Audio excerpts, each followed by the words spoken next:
이날에 이스라엘 백성들이 피곤하였으니 이는 사울이 백성에게 맹세시켜 경계하여 이르기를 저녁 곧 내가 내 원수에게 보복하는 때까지 아무 음식물이든지 먹는 사람은 저주를 받을지어다 하였습니다. 그러므로 모든 백성이 음식물을 맛보지 못하고 그들이 다 수풀에 들어간즉 땅에 꿀이 있더라. 백성이 수풀로 들어갈 때에 꿀이 흐르는 것을 보고도 그들이 맹세를 두려워하여 손을 그 입에 대는 자가 없었으나 요나단은 그의 아버지가 백성에게 맹세하여 명령할 때에 듣지 못하였으므로 손에 가진 지팡이 끝을 내밀어 벌집에 꿀을 찍고 그의 손을 돌려 입에 대매 눈이 밝아졌더라. 그때에 백성 중 한 사람이 말하여 이르되 당신의 부친이 백성에게 맹세하여 엄히 말씀하시기를 오늘 음식물을 먹는 사람은 저주를 받을지어다 하셨나이다. 그러므로 백성이 피곤하였나이다 하니 요나단이 이르되 내 아버지께서 이 땅을 곤란하게 하셨도다. 보라, 내가 이 꿀 조금을 맛보고도 내 눈이 이렇게 밝아졌거든. 하물며 백성이 오늘 그 대적에게서 탈취하여 얻은 것을 임의로 먹었더라면 블레셋 사람을 살육함이 더욱 많지 아니하였겠느냐. 그날에 백성이 믹마스에서부터 아얄론에 이르기까지 블레셋 사람들을 쳤으므로 그들이 심히 피곤한지라. 백성이 이에 탈취한 물건에 달려가서 양과 소와 송아지들을 끌어다가 그것을 땅에서 잡아 핏째 먹었더니 무리가 사울에게 전하여 이르되 보소서, 백성이 고기를 핏째 먹어 여호와께 범죄하였나이다. 사울이 이르되 너희가 믿음 없이 행하였도다.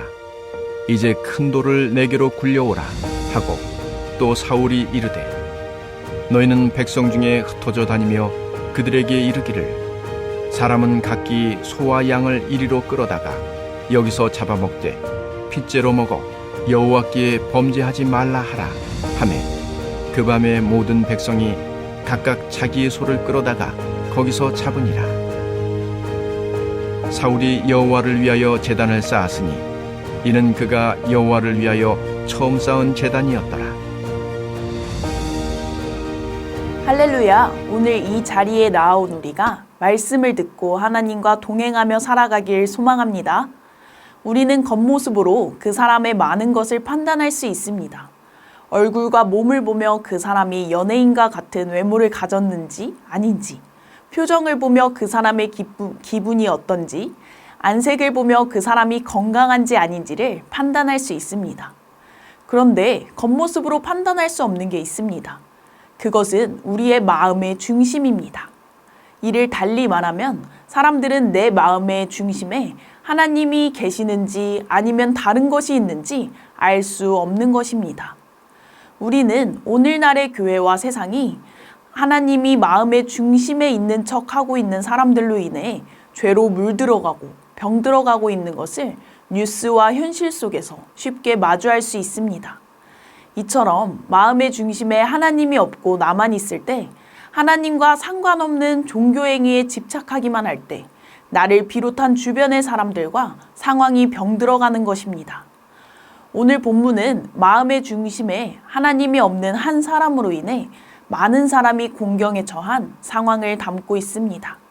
이 시간 오늘 말씀이 우리에게 어떠한 메시지를 주는지 함께 살펴보길 원합니다. 본문의 24절을 보면 이날의 이스라엘 백성은 허기에 지쳐 있었습니다. 사울이 자신이 적군에게 원수를 갚을 때까지 무엇이든 먹는 사람은 저주를 받을 거라는 맹세를 시켰기 때문입니다. 그래서 군인들은 모두 아무것도 먹지 못했습니다.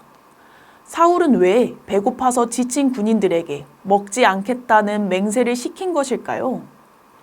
먼저 사울에게는 백성의 상태보다는 당장 적군에게 원수를 갚는 것이 더 중요했습니다. 자신의 성과를 올리기 위해 열을 내기 시작한 것입니다. 게다가 사울은 24절에서 내가 내 원수에게 보복하는 때까지 라고 말하며 블레셋과의 전쟁을 지극히 자기 중심적인 싸움으로 보고 있음을 나타냅니다. 우리는 나 하나의 욕심 때문에 사람을 도구처럼 사용하지 말아야 합니다. 더불어 하나님께 영광을 올려드리기 위해 하나가 되어 나아가야 합니다. 또 사울에게는 자신이 거룩한 전쟁을 하고 있다는 명분이 필요했습니다. 배고픈 상태에서 전쟁을 치러 스스로 괴롭게 하므로 하나님 앞에서 정성을 보이고 그로 인해 승리를 보상받겠다는 생각을 한 것입니다. 사울은 군사들의 식욕을 억제하는 것이 하나님께 헌신하는 행위라 여겼습니다. 사실 하나님은 사울의 맹세와 상관없이 일하시고 승리를 주시는 분입니다. 그런데 사울은 마치 자신이 전쟁을 주도하는 것처럼 교만하게 행동했습니다. 성도는 하나님의 말씀 외에 다른 규칙과 법을 스스로 세워 하나님이 주신 욕구와 자유를 억압하는 어리석은 행위를 피해야 합니다. 우리는 그저 하나님의 뜻을 구하며 순종해야 하는 것입니다. 성경은 맹세에 대해 이렇게 말하고 있습니다. 민수기 30장 2절의 말씀을 읽어드리겠습니다. 사람이 여호와께 서원하였거나 결심하고 서약하였으면 깨트리지 말고 그가 입으로 말한 대로 다 이행할 것이니라. 아멘. 하나님께 맹세를 했다면 반드시 지켜야 한다는 겁니다. 민수기 30장에 맹세를 취소할 수 있는 길도 열어놓고 있지만요. 그런 점에서 사울의 강제 맹세는 성급하고 폭력적이라 할 수 있습니다. 사울의 맹세는 하나님이 아닌 자신을 향해 있었고 사울은 자신의 욕심을 이루기 위해 하나님과 사람을 이용했습니다. 이처럼 마음의 중심에 하나님이 없는 지도자의 판단과 결정은 공동체를 공경에 빠지게 합니다. 사울로 인해 억지로 맹세한 군인들은 숲으로 들어갑니다. 그들은 땅에 꿀이 흐르는 것을 보고도 꿀을 찍어 먹지 못했습니다. 하지만 요나단은 사울의 진영에서 독립하여 전투에 임하느라 사울의 명령을 듣지 못했습니다. 그래서 자기가 가진 지팡이로 꿀을 찍어 먹었습니다. 그러자 그의 눈이 밝아졌습니다.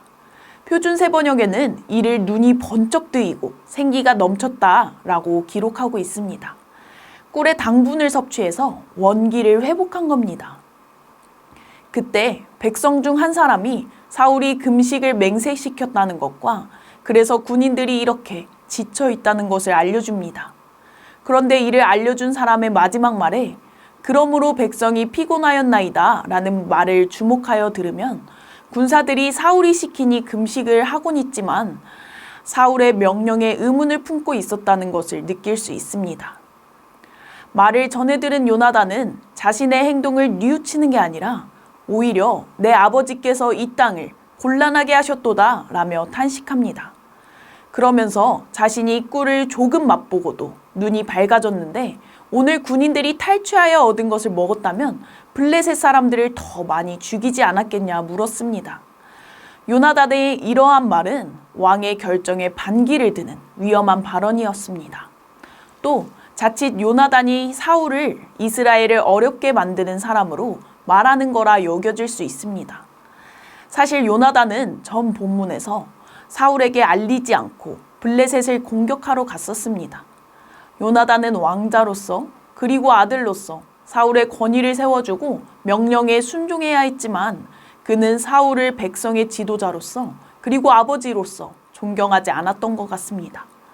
막강한 적을 상대하는 와중에 사울이 쓸데없고 소모적인 저주의 맹세를 강요하여 백성을 어렵게 만들었기 때문입니다. 요나단은 처음부터 이러한 아버지의 지도력을 인정하지 않았다 판단할 수 있습니다. 사울은 군사들을 이끌고 블레셋 군대가 진치고 있는 믹마스를 지나 블레셋 해안 평야지대와 완충 역할을 했던 아얄론 골짜기까지 진군했습니다. 이를 수치로 따지면 서쪽으로 약 32km, 약 6, 7시간을 이스라엘 군대가 진군한 겁니다. 군사들이 아무것도 먹지 못해 먼 길을 진군하였기에 지치게 된 것은 매우 당연한 일이었습니다. 진군을 멈춘 군사들은 탈취해온 양과 소와 송아지에 달려들어 마구 끌어다가 핏째로 그것들을 먹었습니다. 짐승의 피를 다 빼기까지 기다리지 못하고 먹기 시작한 겁니다. 하나님은 구약의 곳곳에서 생명을 핏째로 먹지 말라 하셨지요. 피는 그 생명이라 하면서요. 군인들은 사울과 한 맹세를 어길 뿐만 아니라 하나님의 계명을 어겨 고기를 핏째로 허겁지겁 먹어버렸습니다. 사울의 금식령을 지키려다가 하나님께 더 큰 죄를 지어버리고 만 것입니다. 이러한 군인들의 경솔한 모습은 그들의 왕의 모습을 닮은 듯합니다. 이렇게 하나님이 중심이 아닌 사람의 태도는 너무나 쉽게 다른 사람에게 전염됩니다. 또 우리는 이러한 모습을 통해 하나님의 말씀과 상관없는 규칙을 만들어 지키다 보면 더 중요한 하나님의 말씀을 어기는 일이 벌어지기도 한다는 걸 알 수 있습니다. 하나님의 말씀을 알고 하나님 앞에서 결단하는 우리도 상황과 마음에 따라 너무나 쉽게 내가 판단하여 행동하는 경우가 많습니다. 나의 중심에 하나님이 아닌 내가, 물질이, 세상의 기준이 있기 때문입니다. 그렇기에 우리는 상황과 나의 생각이 하나님의 말씀으로 세운 기준을 흔드는지 늘 살펴야 합니다. 더불어 모든 초점을 하나님께 맞춰 생각하고 행동해야 합니다. 군인들이 핏째로 고기를 먹는 모습을 본 사람들은 사울에게 이 소식을 알립니다. 그러자 사울은 군인들에게 믿음 없이 행하였다라고 말하며 그들을 책망합니다. 표준 세번역은 이를 하나님을 배신했다고 기록하고 있습니다. 사울은 여전히 군사들의 안타까운 상태보다 자신이 군사들을 통제할 것에만 관심을 뒀습니다. 우리는 나의 영향 아래 있는 사람들을 통제의 대상으로 바라보지 말고 그들이 하나님 앞에 바르게 설 수 있도록 섬기며 도와야 합니다. 사울은 큰 돌을 굴려오라고 한 다음 이 돌 위에서 짐승을 잡아먹고 고기를 핏째 먹어 주께 범죄하는 일을 하지 말라 합니다. 레위기의 율법을 따라서요. 하지만 율법에는 아무 데서나 번제를 드리지 말라고도 기록되어 있습니다. 신명기 12장 13절에서 14절의 말씀을 읽어드리겠습니다. 너는 삼가서 내게 보이는 아무 곳에서나 번제를 드리지 말고 오직 너희의 한 지파 중에 여호와께서 택하실 그곳에서 번제를 드리고 또 내가 내게 명령하는 모든 것을 거기서 행할지니라. 아멘. 사울은 그럴싸한 조치만을 취한 것입니다. 사울의 조치에 백성들은 소를 끌어다가 사울이 말한 곳에서 잡았습니다. 결국 사울은 백성이 음식을 먹게 합니다.